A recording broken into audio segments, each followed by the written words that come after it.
She lost good. Wow. How'd you... Check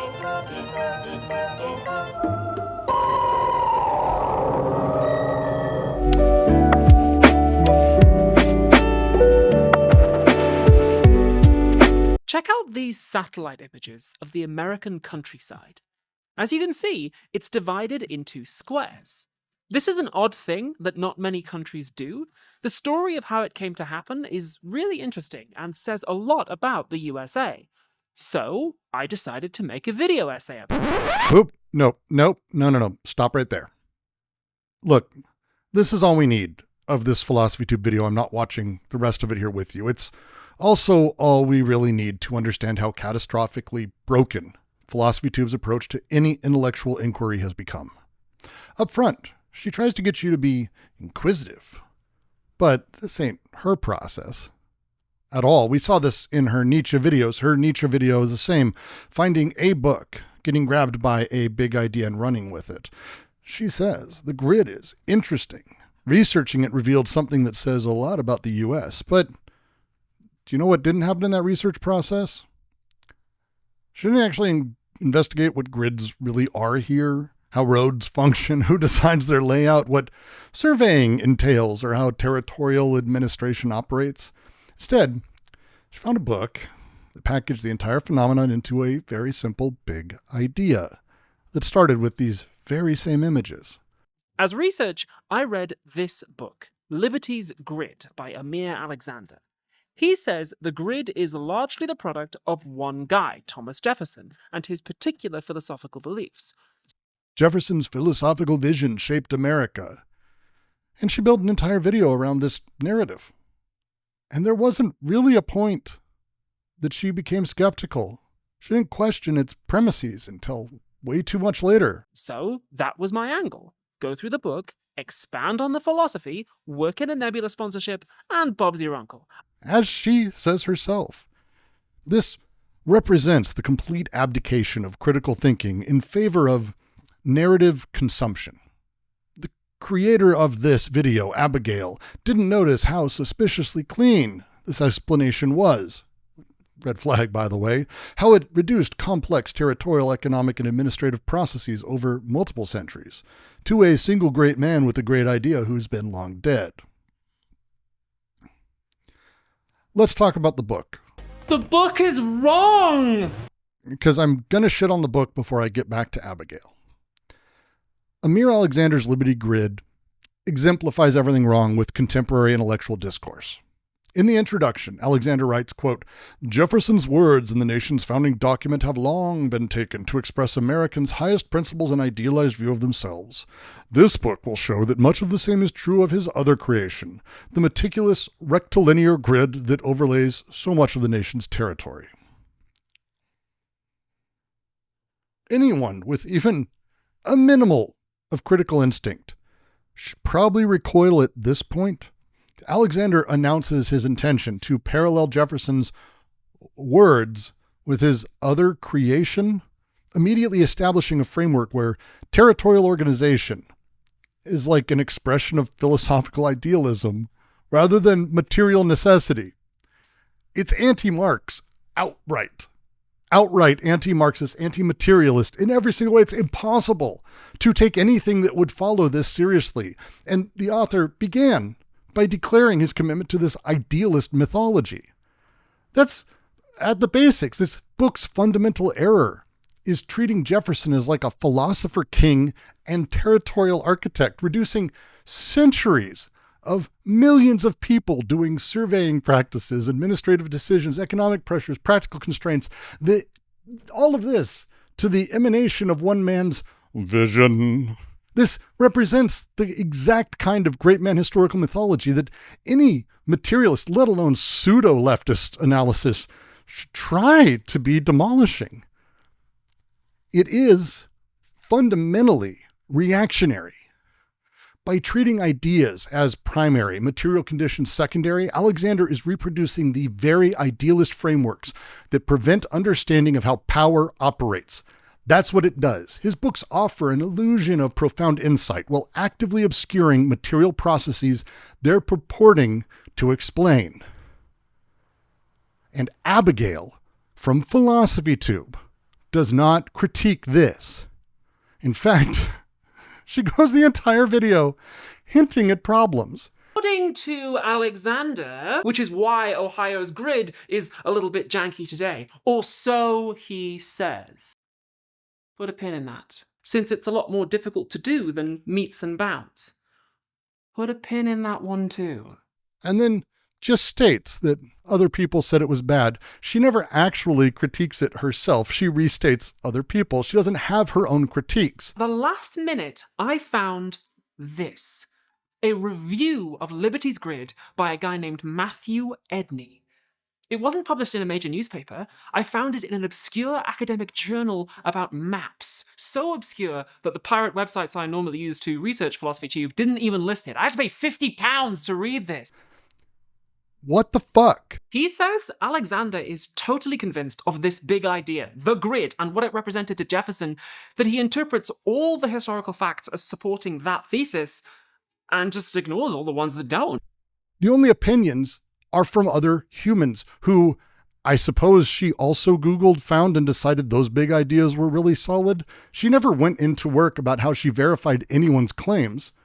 She didn't do any of that. That's not what she does. She doesn't engage with anything. But Lewis asks, if he was so in love with the grid as a representation of their ideas, how come he never said so? Jefferson was a super prolific writer. He wrote a lot of his thoughts down, so it's kind of weird that he never mentions this thing that Alexander says was super important to him. Serious historical work requires primary sourcing, contextual analysis, engagement with alternative explanations from the jump. It should be the first thing you do. Instead, we get speculative storytelling dressed up as rigorous research and then self-reflective, oh, mea culpa. She knows this. The second half of the video isn't introspection about how she got suckered in and why am I invested weirdly in big ideas?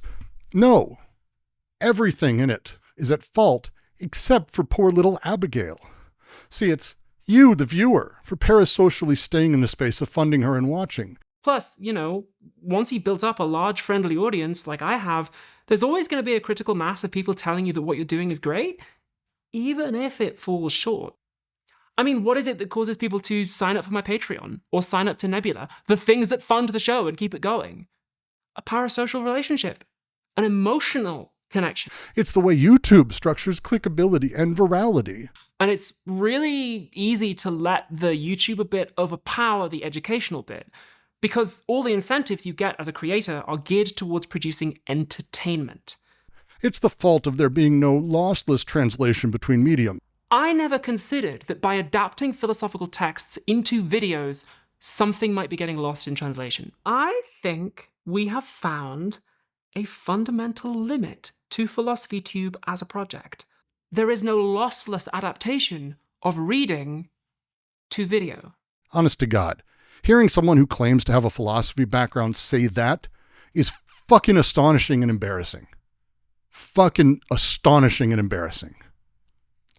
She claims, videos of mine that people cite as being the most impactful, the ones that people still share and talk about and remember, are the ones where I get really, really emotional. But that kind of video essay production, where you're constantly going over your own raw emotions and using them as content, is not emotionally sustainable.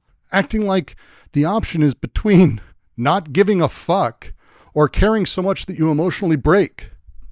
I care about all my videos I've done.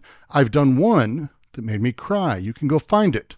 It should be pretty obvious which one that was. One that was tough. It's about my personal fucking trauma. That was upsetting, sure. I just recorded a Whitehead video on Whitehead symbolism. I'm impassioned about that too. Grow the fuck up. Brooks, why are you so cross? Why do you care so much? Well, here's the thing. Two things. First, Abby will in this video say that we need to find value in books filled with nonsense like the one that tricked her. It does contain some true and thought-provoking things, even if the conclusion reaches a little bit far. I think that's still a valuable thing to be. I would always rather read something that's incorrect because a person got overenthusiastic about their pet subject than something that's incorrect because a machine spit out a bunch of statistically probable falsehoods. No, you don't. The only use of books like that, or videos like hers, and that's why she's defending it, is to build from them a methodology of paralogisms of knowledge. They're great examples of fucking up. The book is the clickbait version of history books. That's why it's where it's at in the book sections on Amazon. And her defending it tooth and nail speaks not to the book, but to her own absolute total self-awareness, that she puts out content that is not only incorrect, but incorrect to such a degree that that's the only value in it, is to see things that are incorrect. She acknowledges her Nietzsche video was filled with issues. If I'm being really honest with myself, I think that my 2 most recent videos on Friedrich Nietzsche were, like Alexander's book, less than the sum of their parts. There was some true and interesting stuff in there, but I kind of got carried away with the fun of that format, and there was some sloppy oversimplification too. A few? And then proudly says it did well? They did really well. Do you know what else she didn't do? She didn't change the description of it. She didn't add a disclaimer. She didn't add a card. She didn't change the title. She didn't do anything to say, hey, by the way, this is wrong. There's education and there's YouTube. She's now put out a video saying she knows it was riddled with garbage. She hasn't made changes since. That's how little she thinks of you. She just gave a general, yeah, it's not good. That's it. Didn't respond to critics, didn't go through it point by point. I think it's a useful skill to be able to engage with a piece of media that doesn't get everything right and find some value in it, because that's how we sharpen our critical thinking skills. And it's not bad. It's bad. Most of her content, by the way, is bad. She claims here, I thought it was unfair that anyone had to pay to get educated, so I wanted to give away my philosophy degree for free online. Not only has she failed that, she has succeeded in doing the opposite. Let's say you actually sat and watched all of her philosophy videos seriously, and then you went and took those ideas into any academic space as, I don't know, training, as thought, just the ideas that she uses. You would be unable to engage seriously with anyone involved in the space who cares. It's that bad. It'd be like if there was a history YouTube channel that made everything about the great men of history, how one man set the tone, his relationships with the people are what made history move forward, that one man is the motor of history. That type of channel would be the same. It would be empty. There'd be no rigor, no education, no teaching, just watching an empty fucking garbage that you can't use to embrace anything or change anything in the world. And that's my second problem, is she did that. Today's episode is going to be a little bit different. There's going to be no fancy costumes or gimmicks. Let's just use our brains. She is that type of garbage right now. The person who gives you education for free plugs her next video that exists only behind a paywall. Fuck that. Now, I'm not going to have you watch the whole video, and just know it's trash. It's ahistorical trash, and it's trash of the worst kind. Anyone involved with this video should take a long, hard look at their supposed political convictions or understanding of history or other stances on anything.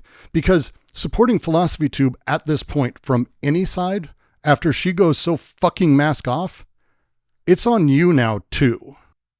I mean, what is it that causes people to sign up for my Patreon or sign up to Nebula? The things that fund the show and keep it going. A parasocial relationship. An emotional connection. So let's get to 2 moments. To do that, just a preface. She titled this video Jefferson versus the Indians.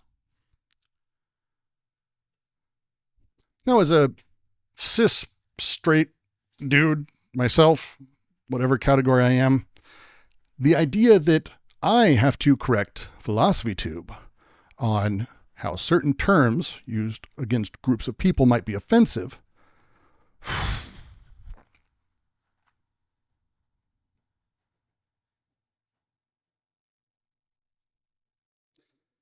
it carries forward because she talks about the fact that the founding fathers, in case you didn't know, brave stance by PhilosophyTube. The founding fathers did everything they could to wipe out as many natives as they could from every tribe that they could. The good news is, It's worth pointing out, though, Jefferson never got what he wanted. There are still American Indians living in the United States today. you know when minorities say fucking white people? I think this is what they mean. Jefferson didn't get what he wanted. He didn't win. I'm sorry, are you out of your fucking mind? Do the natives still have their land? Do they have meaningful lives? By and large, they fight to keep their culture alive, languages alive after centuries of boarding schools and rapes and murders and dashing babies' heads on fucking rocks in front of their parents, mostly gone as a people. Their people are currently fighting to maintain existence. We force them to use our currency that has Andrew Jackson featured prominently. And if Hitler was on the $20 bill, how would the Jews feel? Would a Hitler just didn't win because Jefferson is on the fucking nickel and he fucking lost? A third of all the natives that live today live in abject poverty. It's one of the worst cases that a minority has anywhere in America. It's almost 50% of people in South Dakota alone who are natives are in abject poverty. More than 10% of all deaths in that cohort are alcohol-related deaths. That's twice the average. They're the highest cohort of drug users of any ethnic group.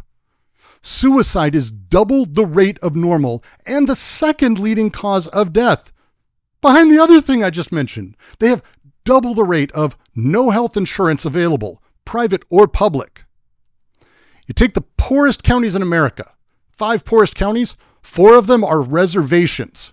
They have unemployment hitting 85%. So fuck you for saying this is a positive note. And as an American who has spent time with indigenous rights groups in the complex realities tribes and these people live in today,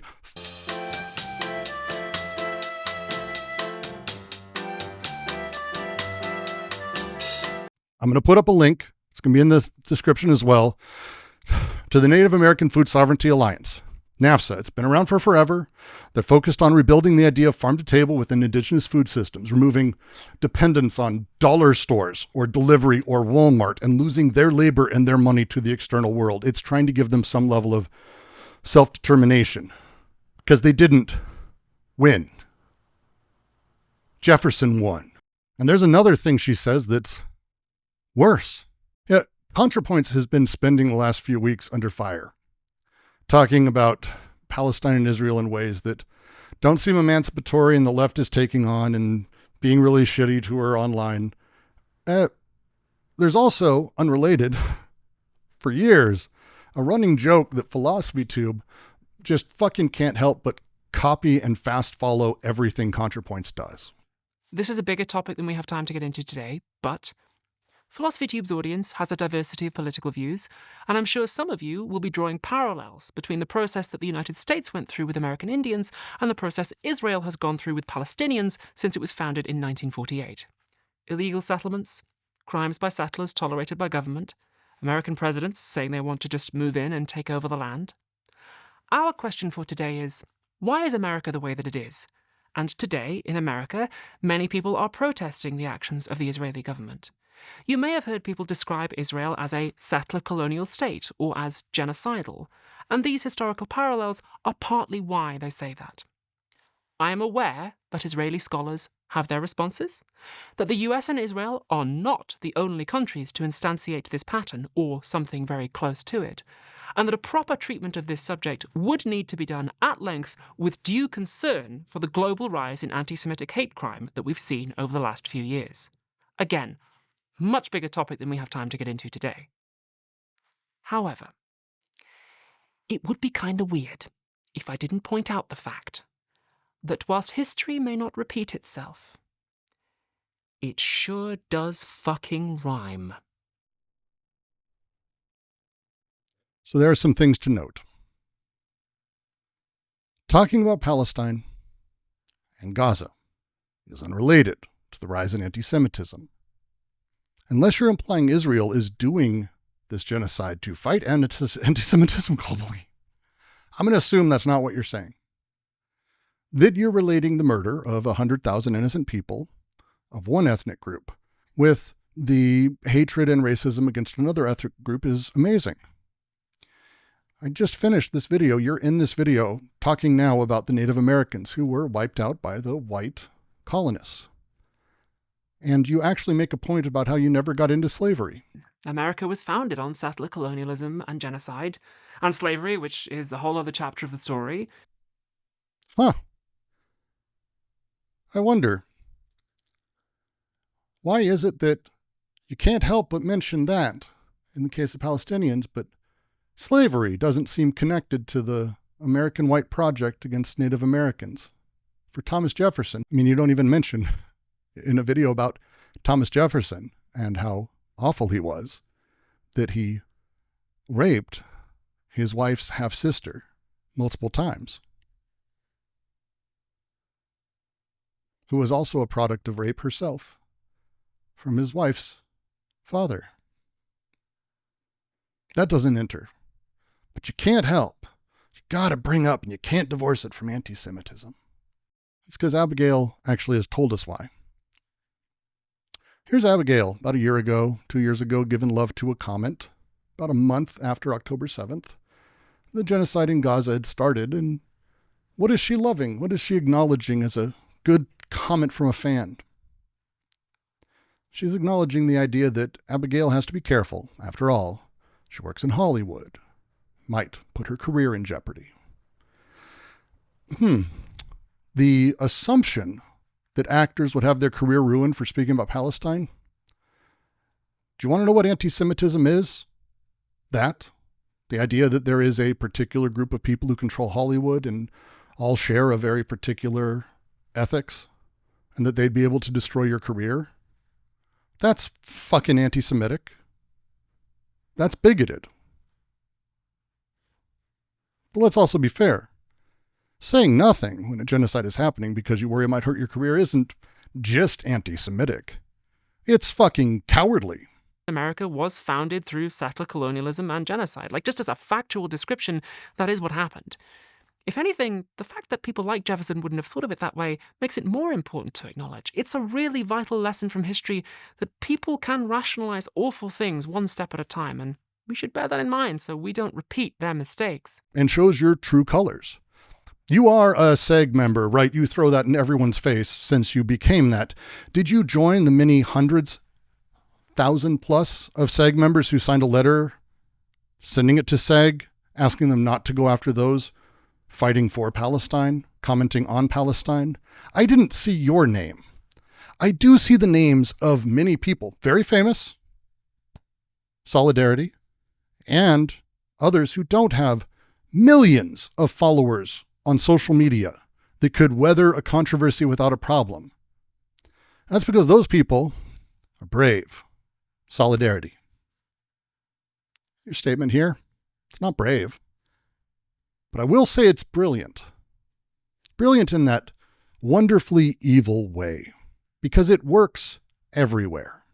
That's why you wrote it the way you did. I mean, let's take this. On the side of the viewer, if you believe the Palestinians in Gaza are the ones under the boot of the Israeli state wiping them out, you'll hear this as speaking to them. Do you believe that Jews are colonizers in the land of Israel? Yeah. Yes, of course. Yes. Yeah, as history showed, they will be colonizers in Israel. But Abby knows. Everyone who knows Israeli citizens knows they see themselves akin to Native Americans against the world closing in on them. They talk about themselves as the indigenous people whose land has been taken. They've actually talked about how they are the Native Americans and taking back their land from their oppressors, the Arabic Muslims. What are you talking about? Are you Statements. saying that Jews are European? I don't know their background at all. Would you consider Native Americans colonizers in America? No. No, you can't be a colonizer if you're native. So you have 56 countries that speak Arabic, one that speaks Hebrew. Who's the colonizer here? If Native peoples were allowed to return back to their homeland, would that be a homecoming or would it be seen as modern day colonization? Homecoming. I certainly would not call that colonization. So consider it a homecoming. So a Zionist would see this and go, hell yeah. She couldn't have tried harder to say absolutely fucking nothing to upset nobody. She absolutely knows she's cheering on both sides here. Or she would say, yeah, it's a fucking genocide and they shouldn't do this. You can even middle of the roads it. You can say, so here's a middle of the roads. I'm handing this out for anyone who wants it, by the way. You go, on October 7th, I was horrified to watch what was happening, and I kept screaming to myself, please God, let this end. Please God, let this end. And it ended. A few days later, I started seeing the horrors of what was happening in Gaza, and I started praying, dear God, let this end. Dear God, let this end. And I'm still waiting for my prayers to be answered. That is the closest you can get to having an opinion on this that isn't disgusting. So yeah, Abigail is a racist, anti-Semitic, cowardly, career-focused influencer who doesn't do philosophy and never has and can't do fucking history, but she knows how to play her audience. She told you to your face. So that's it for me. I'm not doing more videos on her. She's trash. Trash. That's it. I know it's good, fun, clicky content, but unlike Abigail, who will happily leave up her trash, I'm done from here. She's not just a grifter who's kind of dumb and bad at philosophy, which gives me things to leap off of. That's what I thought. I was wrong. By writing that response in that way, it's clear she is a different kind of monster, and a monster who I'll never talk about again. Being really real with you, I'm quite brand hostile as a creator. I don't take sponsorship deals from like mattress companies and like therapy companies and like AI writing assistants, all that gibberish. I hate that. It's annoying. I only take sponsorships from Nebula because I'm a co-owner of it. Because I'm a co-owner of it. Because I'm a co